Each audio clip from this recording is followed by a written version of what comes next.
하나님께 주신 말씀은 사도행전 13장 1절에서 12절까지의 말씀입니다. 이 말씀을 본문으로 오늘 주여 제가 교회가 되게 하소서라는 말씀으로 은혜 받고자 합니다.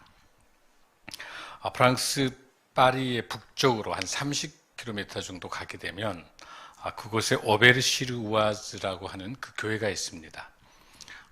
이 오바르 교회는 여러분이 잘 아신 것처럼 유명한 빈센트 반 고흐의 작품으로 많이 알려져 있기도 합니다. 이곳은 빈센트 반 고흐가 세상을 떠나기 전에 두 달 정도 머물면서 이곳에서 많은 작품 활동을 했죠.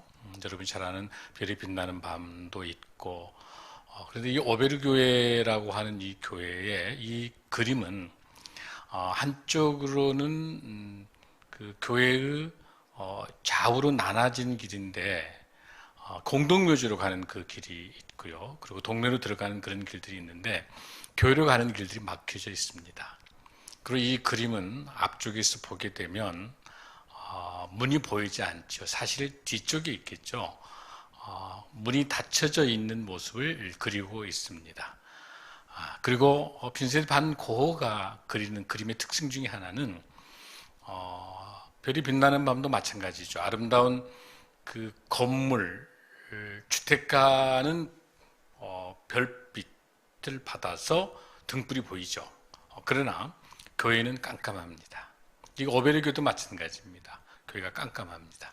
이거는 당시 교회의 타락, 또 동시에 어떤 교단 교권의 폐해를 말하는 그런 것을 반증한다고 볼 수 있습니다. 왜냐하면 빈센트 반 고흐는 한때 전도사로서 사역을 감당하고 있는데 어느 날 광부들을 대변했다고 해서 교단에서 전도사 자격을 박탈해서 목사가 될 수 없었습니다.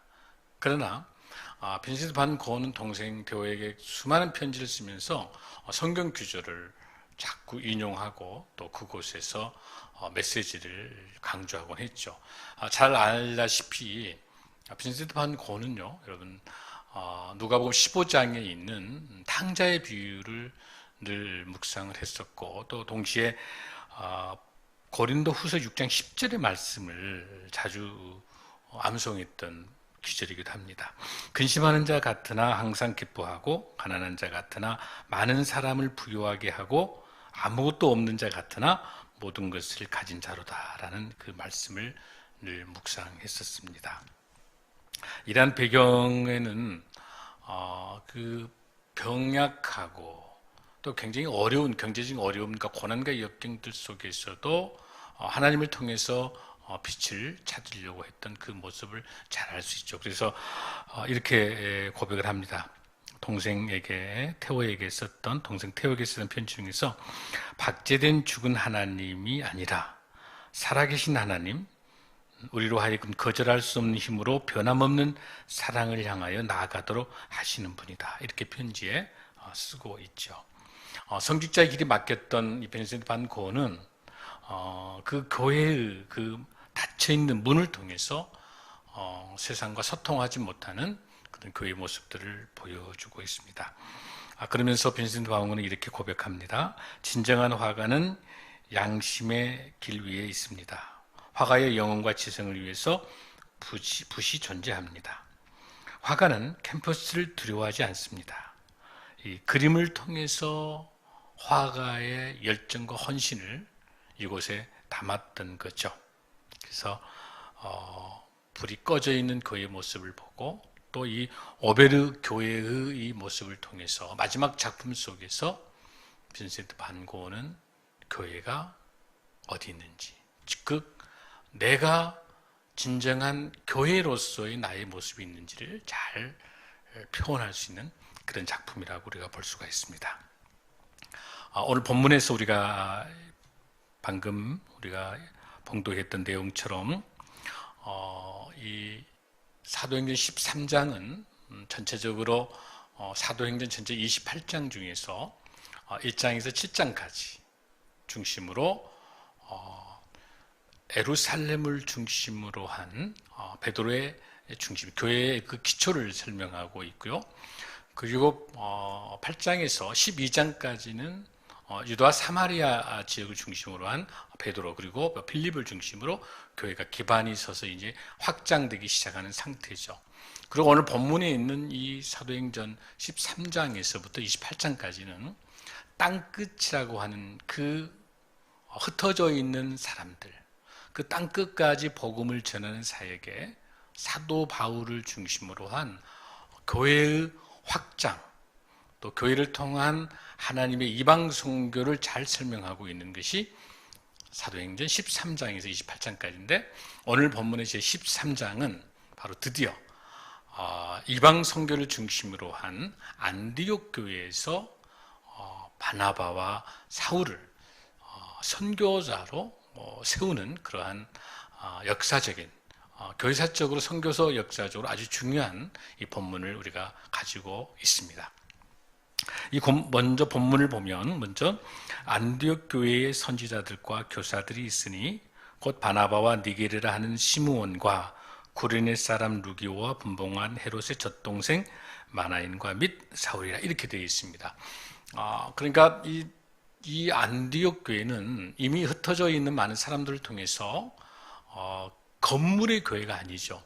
이미 흩어져서 예수 그리스도를 주로 시인하는 예수 그리스도를 주로 시인하는 이 성도들 한 사람 한 사람, 이 제자 한 사람 한 사람, 믿음의 사람들이 교회로서 존재하고 교회로서 공동체를 이루고 있는 그곳에 예루살렘 교회에서 이곳에 많은 성도들이 있다는 걸 알고 바로 바나바를 초대 담임 목사로 파송하게 된 거죠. 그래서 그 바나바를 중심으로 안디옥 교회가 앞으로 가야 될 선교적 사명을 갖는 그 교회로서의 기틀을 만든 데 있어서 이 5명을 포함한 헬라인들, 크리스천들을 중심으로 된 교회의 리더십들이 모아져 있습니다. 가장 중요한 것은 직업과 환경과 국적과 상황이 다 다르죠. 다양성 속에서 각자의 하나님이 주신 그 사명을 가지고 그 역할을 감당하는 그 리더십이 잘 우리가 표현해 볼 수 있습니다. 그런데 이 본문에서 우리가 좀 관심 있게 가져야 될 것은 이 헬라식의 문장 구조 중에 특징 중에 하나 있는데 사람의 이름을 설명할 때요, 여러분들 바나바가 있고 제일 마지막에 누가 있습니까? 예, 그렇죠. 및 사울 이렇게 되어 있습니다. 그러니까 가장 중요한 사람이 바나바인 거죠. 그리고 중요하지 않고 별 의미가 없는 사람이 사울이죠. 왜냐하면 즉 가로 밖에 있는 사람이기 때문에 이렇게 별 볼 일 없는 사람 같지만 하나님께서 바나바와 사울을 중심으로 하나님께서 그 역할과 사명을 통해 쓰시기 위해서 이 출발은 이렇게 미약하게 출발하고 있지만 나중에 계속해서 사울이 바울의 역할을 이름을 바꿔가면서까지 이제 이방 선교에 대해서 나중에는 바나바와 바울로 가다 다시 바울과 바나바, 즉 바울 중심의 사역들이 본격적으로 펼쳐지고 있는 걸 우리가 잘 알 수 있습니다. 어쨌든 이 5 리더십을 통해서 안디옥 교회가 출발하게 되는 것이죠. 그리고 여기서 동시에 이제 2절에서 보면 주를 섬겨 금식할 때 성령이 이르시되 내가 불러 시키는 일을 위하여 바나바와 사울을 따로 세우라 하시니, 이 본문에 여러분 잘 보시면 주를 섬긴다고 하는 건 무슨 뜻입니까? 그렇죠. 예배를 말씀드린 거죠. 그리고 금식한다는 것은, 금식은 뭐예요, 여러분들? 나의 생체적인 상황에서 외부에 공급되지 않으면 생명이 끝나는 거잖아요. 즉 뭐냐면 여기서 금식이라고 하는 것은, 즉 1세기 초대교회의 아주 중요한 이 금식의 의미는 나의 모든 지배를 세상을 의지하지 않는 거죠. 음식이나 물리적인 것, 환경적인 것이 아니라 철저히 예수 그리스도의 말씀만을 의지하고 이 세상에 있는 것에 관계하지 않는 그러한 그 금식이라고 하는 거. 그렇죠. 이 금식이라고 하는 거가 여기서 말하는 예배가 본질상 같은 의미로서 예배를 드리고 금식을 통해서 이 본문에서 있는 것처럼 성령이 이르시되 내가 불러 시키는 일을 위하여 바나바와 사울을 세운다고 그랬습니다. 그렇습니다. 선교사를 세우는 일이 무엇입니까? 바나바와 사울을 세우기 위해서 누가 이 바나바와 사울을 선교사로 세우고 있습니까? 안디옥 교회의 사람들입니까? 아니죠. 그렇습니다. 성령님께서 내가 불러 시키는 일을 위하여, 그러니까 여기 있는 바나바가 아니면 사울이 하고 싶어서 가는 것이 아니고 안디옥 교회가 보내는 것이 아니라 성령님께서 내가 불러 시키는 일을 위하여. 그렇습니다. 오늘 우리가 중요하게 봐야 될 것 중에 하나는 우리가 비전이라고 이야기를 많이 하지 않습니까? 이 비전이라고 이야기할 때 흔히 자기가 원하는 일들 아니면 자기가 잘할 수 있는 일들, 이런 일들을 통해서 하나님께 영광을 올리는 것이 비전이다, 이렇게 많이 이제 착각을 많이 하고 있죠. 그렇지 않죠. 하나님의 영광을 위해서 하나님이 원하시는 일들을 잘할 수 있도록 하나님께서 시키신 일, 하나님이 하라고 하신 일, 하나님 제가 무슨 일을 할까요? 어떤 일을 해서 하나님의 영광을 올릴 수 있을까요? 라고 할 때 제게 주시는 그 하나님의 일을 위해서 내가 잘할 수 있는 것, 하나님의 일을 감당하기 위해서 내가 좋아하는 것, 이것을 다 다음 후순으로 넘기는 거죠. 내가 좋아하고 내가 잘하는 게 아니라 하나님의 영광을 위한다고 하는 그 일들이 하나님의 비전이 다 이 비전이 돼야 될 줄로 믿습니다. 오늘 본문에 있는 것처럼 성령님께서 내가 불러 시키는 일을 감당하라고 바로 바나바와 사울을 선교사로 세우는 거죠. 저는 여기에서 우리가 가장 중요한 이 의미를 가져야 된다고 합니다. 우리 교회의 존재 의미도 어디가 있습니까? 우리 교회의 의미도 어디가 있습니까? 선교와 전도의 목적이 어디 있습니까? 우리가 미쇼 데오라고 하는 게 있잖아요. 하나님이 선교인 거예요. 우리가 선교를 주도적으로 가고 계획을 세우고 하는 것이 아니라 하나님께서 선교를 이끌어 가시고 하나님께서 준비하시고 하나님께서 방향을 주시고 갈 곳을 정해 주실 때 우리는 순종하며 하나님을 따라가는 것, 그 선교에 참여하는 것이죠. 그렇습니다. 전도도 마찬가지. 우리가 능력이 있어서 우리 힘이 있어 전도하는 게 아니라 성령의 충만함을 통해서 성령님이 가라는 곳으로 성령님이 전하라고 하는 것을 우리는 순종하며 함께 가는 것이 선교고 전도인 줄로 믿습니다. 이 본문에서 잘 나와 있는 것처럼 이 목적을 위해서 내가 불러 시키는 일을 하기 위해서 따로 세우라고 이 본문은 말씀하고 있는 겁니다. 3절 한번 읽습니다. 이에 금식하며 기도하고 두 사람에게 안수하여 보내라. 다시 안수하여 보낼 때에도 금식하고 기도하고 이 두 사람에게 안수하여 보낸다고 되어 있습니다. 그렇습니다. 여기서 우리가 이 보낸다고 하는 것들을 잘 살펴볼 필요가 있습니다. 여기 본문에 이 3절에 나와 있는 이 보낸다고 하는 것은 아폴리오라고 하는 뜻인데 이건 무슨 뜻입니까? 어떤 묶임, 어떤 속박되어 있는 것들, 그런 구속된 데서 풀어서 자유롭게 일들을 감당하게 하는 거로 보내는 거예요. 그러니까 이거는 교회 사명이죠. 우리가 선교사를 보낸다든지 아니면 전도의 사역들, 여러 가지 사역을 할 때 그 교회는 어떤 그 틀을 정해서 제안하는 게 아니라 그 당신도 우리 각자의 사역자들이 성령의 운행에 따라서 성령님의 주시는 그 은혜로 그 자기의 있는 상황, 그게 가정집일 수도 있겠고 직장일 수도 있겠고 어떤 환경이든지 간에 그 하나님의 말씀에 복음을 전할 수 있는 그 자유로움들을 성령이 운행하도록 두는 것, 그게 여기 나타내는 아폴리오라고 하는 부담과 의무를 면제해 주는, 묶어준 걸 풀어주는 거로 보낸다고 우리가 볼 수 있단다면 그 본문에서 다시 4장에서 한번 보는 보내심이 있어요. 두 사람이 성령의 보내심을 받아, 그렇게 되어 있습니다. 이 바나바와 사울을 보내심을 받는데 누구의 보냄받는? 성령의 보내심을 받는 거예요. 여기 본문에서 말하는 것이 이 성령의 보내심을 바로 에크템포라고 하는 거예요. 성령의 보내심.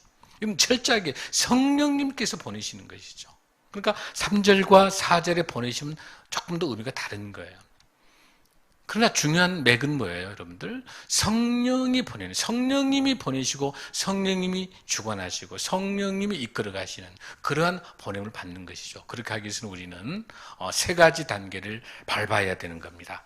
가장 먼저 우리가 중요하게 밟아야 되는 것 중에 하나는 택정이 있어야 돼요. 택정하심이.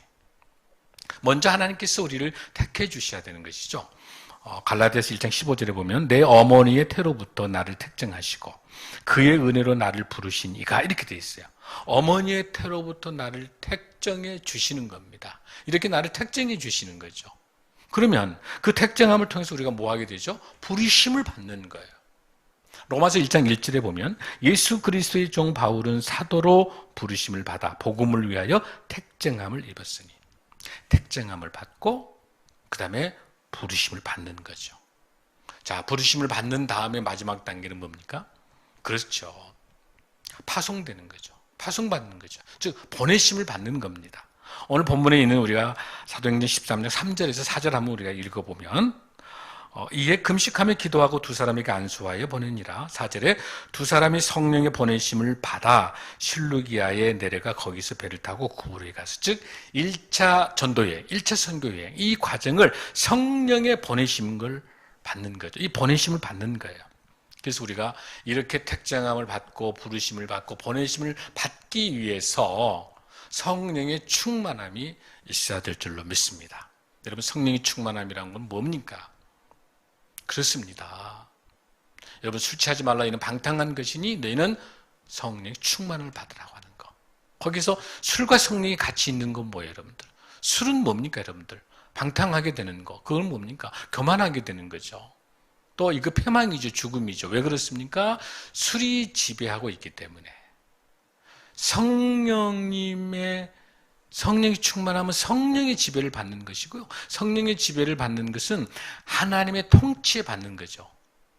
그렇습니다. 하나님의 나라, 하나님의 통치를 받는 그 하나님의 지배를 받는 건 뭡니까? 성령 충만이죠. 그것은 결국 순종으로 나타나는 거죠.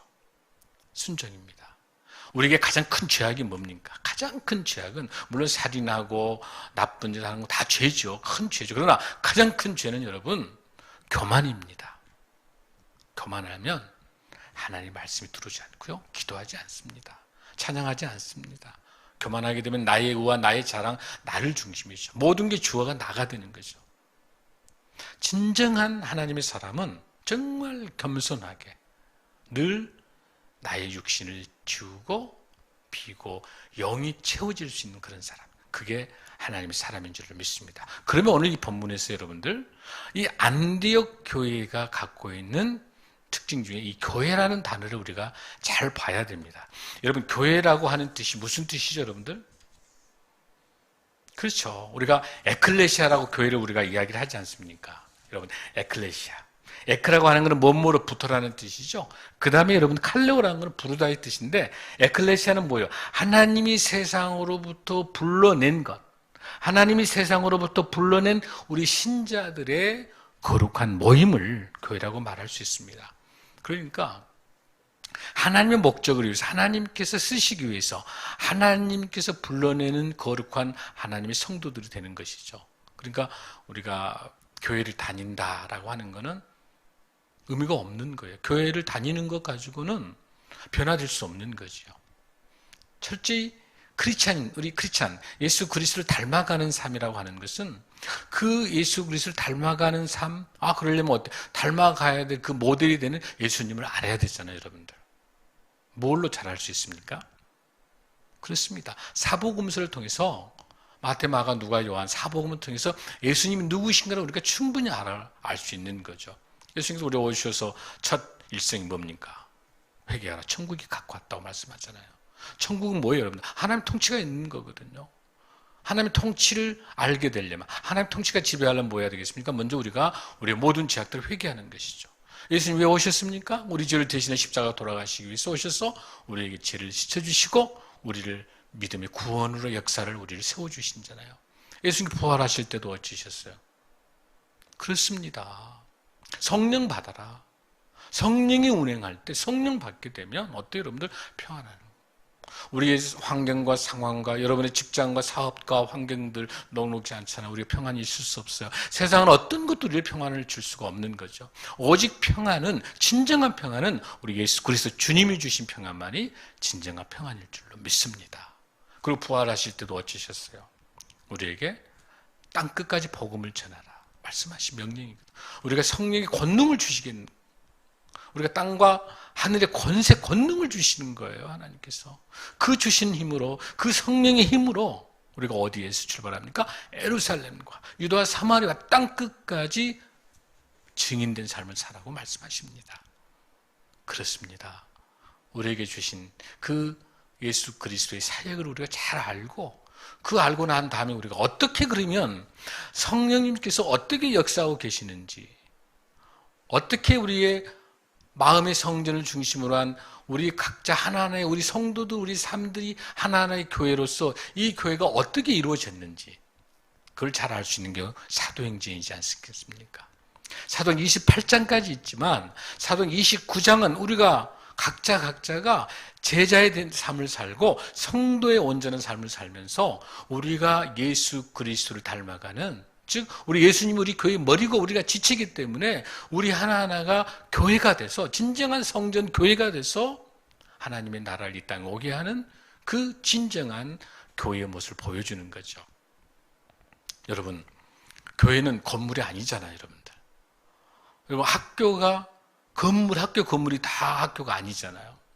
마찬가지죠.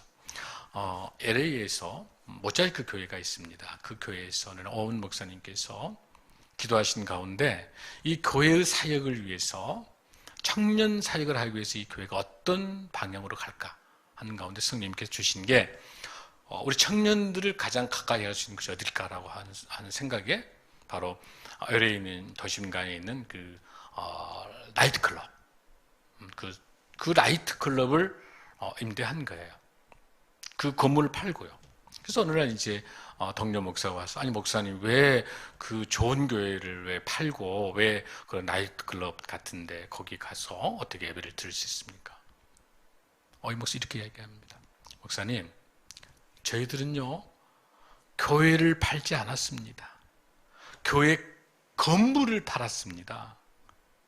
저희들이 교회잖아요. 우리 성도들이 교회잖아요. 이렇게 이야기합니다. 그렇습니다. 교회는 건물이 아닙니다. 우리가 이 교회에 수많은 건물에, 물론 교회가 건물된 교회로서 또 의미가 있죠. 필요하죠. 중요하지 않다는 게 아니라 그게 본질이 아니다는 거예요. 오늘 저와 같이 사도행전을 쭉 써가는 사도행전, 교회행전, 성령행전에서 나타나는 이 13장에서부터 교회가 본격적으로 이방인 교회가 형성되기 시작하는데, 여러분 제일 먼저 나중에 알게 우리가 함께 하겠습니다마는, 마게도니아를 통해서 하나님께서 세우신 그 교회가, 여러분 아시아를 전도하려고 하다가 바울이 마게다니를 건너라고 하는 환상을 보고 가서 처음으로 세웠던 빌립보 교회도 어떤 교회예요? 건물 교회가 아니지 않습니까? 바로 루디아의 그 집, 그곳, 거기 그 공동체에서 모여있는 그런 교회죠. 데살로니가 교회도 마찬가지죠, 여러분들. 다 마찬가지예요. 교회가 다 어떤 큰 건물 중심이 아니라 한 사람 한 사람이 모여서 교회를 이루게 되는 것이죠. 그렇습니다. 브리스와 아굴라를 통한 또 그런 교회들 다 마찬가지죠. 오늘 본문에 있는 이 말씀처럼 드디어 이제 이 하나님께서 주신 이 사역에 따라서 1차 선교여행, 즉 교회 공동체를 세워가는 과정들을 잘 볼 수 있는데요. 거기에서도 보면 살라미에 이르러 하나님 말씀을 유대인의 여러 회당에서 전했다. 항상 바나바나 사울은 가는 곳곳마다 회당에서 말씀을 전하게 되는 거죠. 거기 이 요한이 바로 마가 요한이죠. 수행원을 두었더라. 6절에서 온 섬 가운데를 지나서 바보에 이르러 바 예수라 하는 유대인 거짓 선지자인 마술사를 만나니 그가 총독 서기오 바울과 함께 있으니 서기오 바울은 지혜 있는 사람이라 바나바와 사울을 불러 하나님 말씀을 듣고자 하더라. 그렇습니다. 여기 바 예수라고 하는 거짓 선지자죠. 마술사죠. 그런데 이제 이 서기오 바울이라고 하는 이 총독은 이 측근의 이 애언 사역이라든지 마술사를 두게 되는 거죠. 그게 기득권층이기 때문에 그 기득권을 보호하기 위해서. 그런데 이제 여기 본문에 나와 있는 것처럼 지혜 있는 이 서기오 바울이 지혜 있는 사람이기 때문에 그 마술사가 옆에 측근에 있지만은 바나바와 사울이라고 하는 소문을 많이 들은 거죠. 그래서 지혜가 있기 때문에 좀 와서 하나님의 말씀을 듣고자 하는 거죠. 그러니까 어떻겠습니까, 여러분들? 이 마술사가 이 사람은 이 엘루마라고 여기 본문에 지금 8절에 나옵니다만은 이 엘루마와 같은 여기 본문에 나타나는 이 바 예수라고 하는 이런 이 엘루마 마술사는 이걸로 돈을 벌었던 치부했던 사람이기 때문에 바나바와 사울이 와서 이 총독에게 이 복음을 전해지게 되면 자기 밥줄이 떨어지는 거죠. 그러니까 아주 혈안이 돼가지고 어떻게 하면 서기와 바울이 총독하고 만나지 못하도록 모든 권모술을 쓰죠. 그러나 이 지도자는요, 이 영적 통찰력이 있어야 되는 거예요. 그래서 바나바와 서로 알아보고 와서 말씀을 전하러 합니다. 자, 여기서 아주 중요한 사건이 발생하고 있습니다. 우리 9절 한번 봅니다. 읽습니다. 시작. 바울이라고 하는 사울이 성령이 충만하여 그를 주목하고 여러분 보세요. 계속해서 우리가 아까 별 볼 일 없었던 바나바로 출발해서 및 사울이어 가지고 별 볼 일 없었던 있으나마나한 그런 존재 사울로 출발했었던 13장 1절에서 여기에서 본문에서 9절에서 뭐라고 나옵니까? 바울이라고 하는 사울이 성령이 충만하여 그를 주목하고. 자, 드디어 이제 바울의 선교 사역이 시작되는 거예요. 성령 충만함을 통해서. 왜? 철저히 하나님을 의지하고 하나님의 말씀에 순종하기 때문에 하나님의 통치가 이루어지는, 하나님 나라의 통치가 이루어지는 이 바울은 당당하게 이제 이 엘루마, 이 거짓 선지자, 이 마술사에게 맺힐 수 있는 거죠. 근데 여러분 보세요. 재밌는 거는 이름이 이제 바꿔져요, 여러분들.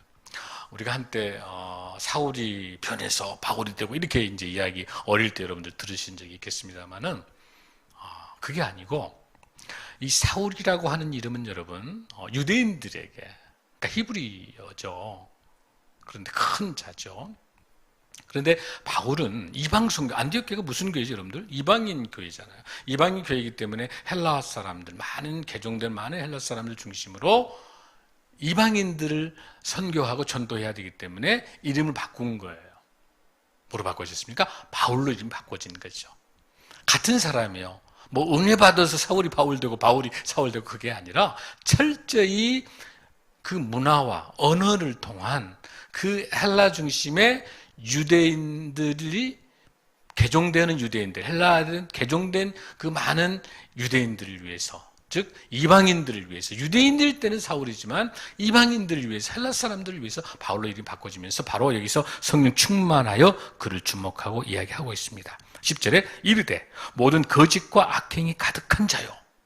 그러면서 뭐라고 합니까? 마귀의 자식이요. 모든 의의 원수요. 여기서 마귀의 자식이라는 것만 보더라도 뭘 알 수 있습니까? 이 엘루마, 이 바 예수라는 이 마술사가 귀신을 동원해서 마귀 사탄이 작용하고 있는 걸 잘 알 수 있는 거예요. 마귀의 자식이요 모든 의의 원수요. 주의 바른 길을 굳게 하기를 그치지 아니하겠느냐. 강력한 명령을 내리는 거죠. 어디서 이런 용기가 나옵니까? 그렇습니다. 바울은 이제 성령 충만하여 예수 그리스도의 복음을 전하는 하나님의 사도가 된 거죠.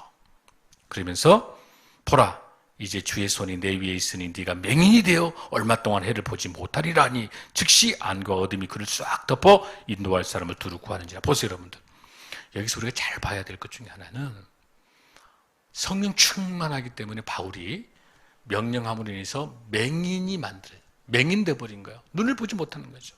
그러니까 자칫 잘못하면은 요즘 신유의 은사가 있다고 하는 사람들 큰 희망이 뭐냐면 성령의 역사가 아니라 자기 의가 드러나는 순간 영역이 떨어지는 거죠.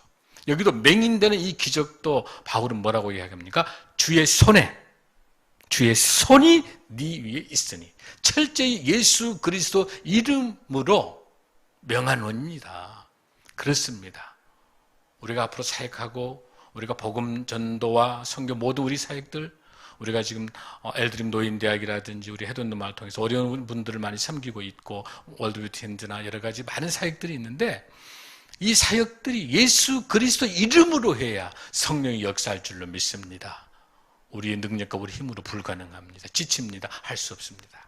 하나님 원하시는 것은 주의 손 위에 맹인을 만들어버리는 그 마술사 맹인을 만드는 그 놀라운 기적의 역사가 저와 여러분에게 있었어도 주의 이름으로 할 때 우리를 엄습하고 있는 고난과 역경과 많은 문제가 예수 그리스도 이름으로 할 때 떠나갈 줄로 믿습니다. 여러분 믿음으로 철저하게 신앙으로 훈련하고 성령의 은혜로 감당할 때 저 여러분에게 하나님의 은혜와 하나님의 은사가 미칠 줄로 믿습니다.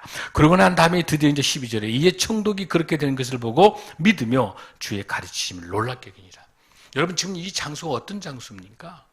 그렇죠. 서기 바울이라고는 그 총독이 있는 총독 관저에서 있던 사건이에요.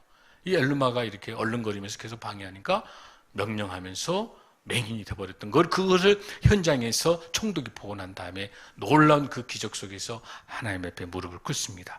그걸 보고 믿으며 주의 가르치심을 놀라게 여기니라. 할렐루야. 사랑하는 성도 여러분, 이 사역은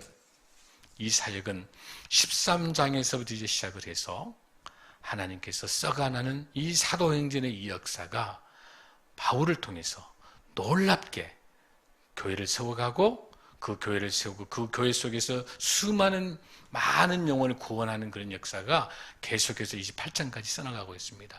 또 하나 우리가 여기서 잘 볼 수 있는 것은 리더십에 있어서 처음에는 그렇게 약하고 그렇게 오해 소지를 받았던 그런 사울이 바울로서의 그 사명을 감당할 때 놀랍게 바나바와 사울로 가다가 나중에 바울과 바나바로 가다가 나중에 하나님께서 46절에서 바울과 바나바가 담대히 말하 이르되 하나님의 말씀을 마땅히 먼저 너희에게 전할 것으로 이렇게 설명하고 있으면서 바울과 바나바의 이런 리더십들이 지금 정리되고 있습니다. 그래서 10장 마지막 절에 보면은 제자들은 기쁨과 성령이 충만함으로 이렇게 역사하며 바울과 바나바의 사역을 우리가 잘 알 수 있습니다. 사랑하는 성도 여러분, 오늘 우리에게 주신 삶의 현장이 무엇입니까? 우리 일터입니까? 우리의 가정입니까? 아니면 우리 어떤 현장이 있습니까? 마태복음 28장 19절에서 너희는 가서 모든 민족을 제자로 삼아 아버지와 아들과 성령 이름으로 세례를 베풀고 분부한 모든 것을 가르쳐 지키게 하라 하는데, 여기서 우리가 중요한 걸 놓치지 말 것은 18절에 예수께서 나와 말씀하시되 하늘과 땅의 모든 권세를 내게 주셨음입니다. 그렇습니다. 하나님께서 우리에게 모든 권세를 주셨습니다. 우리 힘이 아니라 주의 손으로 이걸 감당할 때 우리가 마음의 성전 한 명 한 명이 다 교회가 돼서 주여 우리를 교회되게 하소서, 주여 내가 교회되게 하소서 라고 하는 그런 고백들이 내 힘이 아니라 성령 주신 은혜로 권세로, 사도행전 1장 8절에 있는 것처럼 오직 성령이 너에게 임하시면 너희가 권능을 받고 예루살렘과 유다 사마리아 땅끝까지 증인되게 하신다는 말씀처럼 우리들에게 마음의 결단, 내가 교회라고 하는 그 결단을 우리가 잊지 마시고 늘 주님께서 우리가 함께하는 그 사역을 늘 동행하는 저와 여러분 되기를 간절히 소원합니다. 이사야 49장 6절의 말씀을 봉독하고 말씀을 마치고자 합니다. 그가 이르시되 내가 나의 종이 되어 야곱의 지파들을 일으키며 이스라엘 중에 보존된 자를 돌아오게 할 것은 매우 쉬운 일이라. 내가 또 너를 이방의 빛으로 삼아 나의 구원을 베풀어서 땅끝까지 이르게 하리라. 할렐루야. 우리를 통해서 하나님께서 땅끝까지 이르게 하는 사명자로서 우리 한 분 한 분을 마음의 성전, 한 분 한 분이 교회로서 이 사명을 잘 감당하는 성령 충만한 저와 여러분 되시길 간절히 소원합니다.